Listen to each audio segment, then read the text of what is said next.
सियासी मैदान की हर बड़ी खबर से आगाह रहने के लिए हमारे चैनल आज़ाद सियासत को सब्सक्राइब करें और बेल आइकन को प्रेस करें।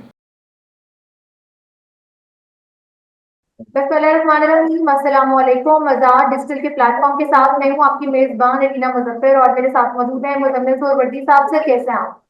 मैं बिल्कुल ठीक। आप सुनाएं, कैसी तबीयत है आपकी? अल्लाह का शुक्र है, अल्हम्दुलिल्लाह। सर, ये जो अमेंडमेंट हुई है कल रात पार्लियामेंट में आर्मी के एक्ट में, और इसमें जो सुप्रीम कोर्ट के जजेस की तादाद बढ़ा दी है, आप उस डेवलपमेंट को किस तरह से देखते हैं? देखिए, वैसे तो तहरीक इंसाफ ने भी आर्मी एक्ट की अमेंडमेंट की हिमायत कर दी है। पाकिस्तान में हर 3 साल बाद आर्मी चीफ की तैनाती या तोसी का एक मसला खड़ा हो जाता था, और वो ये जो तैनाती या तोसी है, ये एक जल्जला पैदा कर देती थी, जिसके नतीजे में जमहूरी निज़ाम भी इस जल्जले का शिकार होता था, हुकूमत भी इस जल्जले का शिकार होती थी, और सारा मुल्क ही इस जल्जले का शिकार हो जाता था, क्योंकि ये इतनी बड़ी तैनाती या तोसी होती थी। अदालतें भी इस जल्जले का शिकार हो जाती थी। मेरे ख्याल में मुल्क हर 5 साल बाद इस जल्जले का मुकम्मल नहीं हो सकता।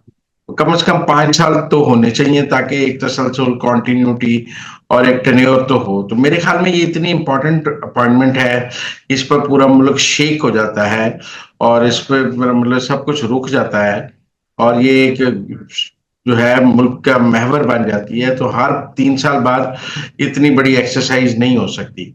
जैसे इंतखाबात 5 साल बाद होते हैं, ये भी एक किस्म के मुल्क में आर्मी चीफ लगाना भी कोई वजीर आजम या सदर लगाने से कम अहम काम नहीं है, क्योंकि हमारे यहाँ ये कम अहम होता नहीं है। लिहाजा मैं समझता हूँ कि इससे कॉन्टिन्यूटी में इजाफा होगा, पॉलिसियों के तसलसल में इजाफा होगा, सियासी इस्तेहकाम में इजाफा होगा, माशी इस्तेहकाम में इजाफा होगा। और जो हर 3 साल बाद के लिए 2-2.5 साल बाद अदम इस्तेहकाम शुरू हो जाता था, वो खत्म हो जाएगा, और फिर एक्सटेंशन का मामला, और फिर वो एक्सटेंशन, सेकंड टेन्योर की वीकनेस, इन तमाम मसाइल से हमारी जान छूटेगी। तो मुझे तो ओवरऑल मैं इस तरमीम के हक में हूँ, और मैंने आज देखा है सलमान अकरम राजा वगैरह ने भी और पीटीआई ने भी इसकी हिमायत की है। ओवरऑल इस तरमीम के हक में एक नेशनल कंसेंसस नजर आया है। ठीक हो गया। सर, ये जो क्यासराना हो रही है कि सुप्रीम कोर्ट के जजेस जो हैं इनमें कुछ डिवीजन होने जा रही है, उसके अलावा एक जो खत लिखा है मुख्तलिफ चीफ जस्टिस ने सीजेपी के नाम, और कि एक फुल कोर्ट मीटिंग जो है वो बुलाई जाए, इस पर आप अपनी क्या राय? देखिए, पहला तो आपने सवाल किया था, वो था जजेस की तादाद बढ़ाने पर। मैं तो हर सतह पर पाकिस्तान में जजेस की तादाद बढ़ाने के हक में हूँ, क्योंकि 22 लाख मुकदमात नीचे पेंडिंग है, 60,000 मुकदमात सुप्रीम कोर्ट में पेंडिंग है। आम आदमी का मुकदमे के 10-10 साल फैसला नहीं होता, और जजेस के पास एक एक दिन में 300-300 केस लगा होता है, तारीख पर तारीख टल रही है। हत्ता कि सुप्रीम कोर्ट में भी आपकी को 5-10 साल से पहले बारी नहीं आती। पिछले दिनों एक केस में किसी को बरी किया गया तो पता लगा उसको तो मरे कई साल हो गए।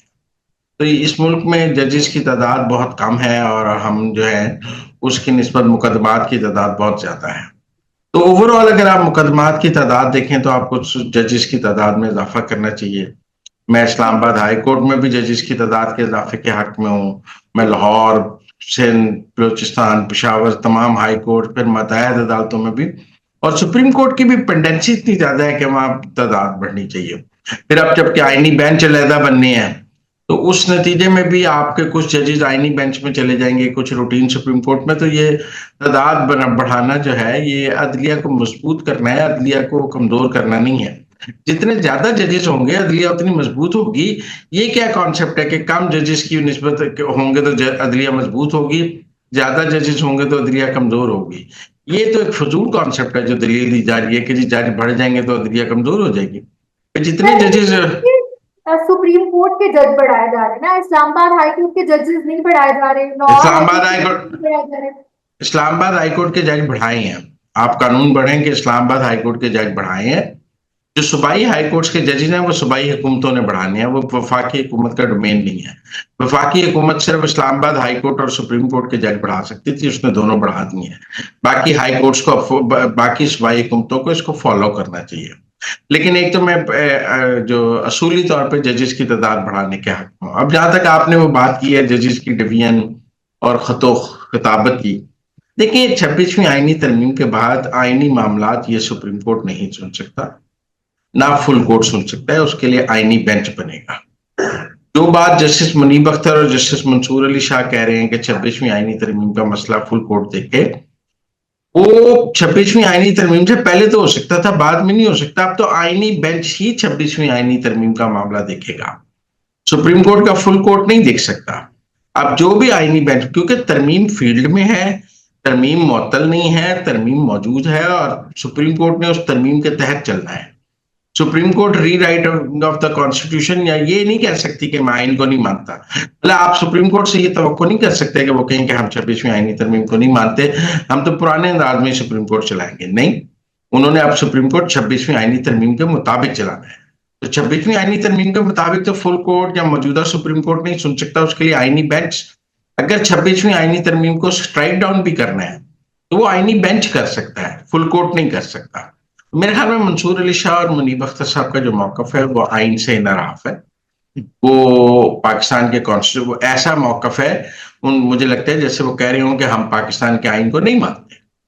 मतलब अगर आप 26वीं आईनी तरमीम को नहीं मानते तो आप पाकिस्तान के आइन को नहीं मानते। और कोई जज ये नहीं कह सकता, जब आईनी बेंच बनेगा उसमें 26वीं आईनी तरमीम का केस आ जाएगा, वो 26वीं आईनी तरमीम का केस वो आईनी बेंच जो भी फैसला करना चाहे कर ले।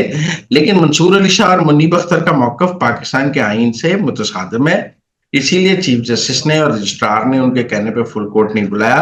क्योंकि अगर ऐसा कोई फुल कोर्ट बुलाया जाता और 26वीं आईनी तरमीम की पिटीशन लगाई जाती तो ये गैर आईनी हरकत होती सुप्रीम कोर्ट की जानिब से। ये सुप्रीम कोर्ट की जानिब से कॉन्स्टिट्यूशन को वॉइड करने वाली और उससे कॉन्स्टिट्यूशन को रिवोक करने वाली बात होती। और मैं समझता हूं कि मुनीब अख्तर साहब ने पहले भी री राइटिंग ऑफ द कॉन्स्टिट्यूशन की है और हम ये एक और कोशिश थी उनकी तरफ से री राइटिंग ऑफ द कॉन्स्टिट्यूशन की, उनकी और मंसूर अली शाह की जानिब से, जो चीफ जस्टिस जाहिया अफरीदी ने ब्लॉक की है। और मैं समझता हूं उन्होंने ठीक ब्लॉक की है। आइन यही कहता है कि अब आईनी बेंच ही 26वीं आईनी तरमीम का मामला सुनेंगे, सुप्रीम कोर्ट का फुल कोर्ट नहीं सुन सकता। सर, आज जुडिशियल कमीशन की मीटिंग है, क्या नताइज निकलने जा रहे हैं? जुडिशियल कमीशन की मीटिंग में आईनी बेंच की तश्कील हो जाएगी और आईनी बेंच का सरबराह भी लग जाएगा और उसके जजेस भी मुतय्यन हो जाएंगे। तो अब कौन लगता है मुझे नहीं पता, लेकिन गैस करते हैं तो लोगों का ख्याल है अमीनुद्दीन सब लग सकेंगे। लड़ाई जो बढ़ गई है, अब मंसूर अली शाह और मुनीब अख्तर का लगना या उनमें से एक हो सकता है, लेकिन ज्यादा तो मुझे लगता है कि जुडिशियल कमीशन में आईनी बेंच का सरबराह लग जाएगा, आईनी बेंच की तश्कील हो जाएगी और उसके अंदर फिर तमाम आईनी मुकदमात जिनमें मखसूस नशिस्तों का और बाकी सारे मुकदमात हैं वो आईनी बेंच ही सुनेगा। तो हमें उम्मीद है कि आज आईनी बेंच की तश्कील और उसके सरबराह का तयन हो जाएगा। ठीक हो गया। सर, यूएसए के इलेक्शन आपके ख्याल में कौन जीतने जा रहा है और पाकिस्तान की सियासत पे क्या असर पड़ेगा? एक तो पाकिस्तान की सियासत पे कोई असर नहीं पड़ेगा, ट्रम्प जीत भी जाएगा तो इमरान खान को रिहा नहीं, मुझे नहीं लगता कि कोई अमेरिकन पॉलिसीज इस वक्त टुवर्ड्स पाकिस्तान तब्दील होंगी। इस वक्त पाकिस्तान अमेरिका की तरजीही ममालिक की लिस्ट में शामिल नहीं है। आप देखें दोनों कैंडिडेट्स ने अपनी पूरी कैंपेन में पाकिस्तान के बारे में एक दफा बात नहीं की, क्योंकि पाकिस्तान प्रायोरिटी नहीं है। जो पीटीआई के लोग बहुत कह रहे हैं कि ट्रंप है, वो भी पूरी कैंपेन में एक दफा ट्रंप को नहीं मिल सके हैं, ट्रंप से कोई स्टेटमेंट नहीं ले सके हैं। बहरहाल मैं अगर आप मुझसे मेरी बैट पूछें तो आई डोंट नो, पर मैं कमला हारिस पे लगाऊंगा। मुझे लगता है कमला हारिस के जीतने के ज्यादा इम्कान हैं एज कम्पेयर टू ट्रंप, लेकिन नेक टू नेक है। अगर ट्रंप जीते भी तो सरप्राइज वाली बात नहीं है। इतना टफ कंपटीशन में भी मैं कमला की तरफ मेरा ख्याल है वो जीत सकती। Good luck to the US election और आपकी प्रेडिक्शन को भी आपसे मुलाकात होगी नेक्स्ट वीक। में मुझे दे इजाजत, अपना ख्याल रखें।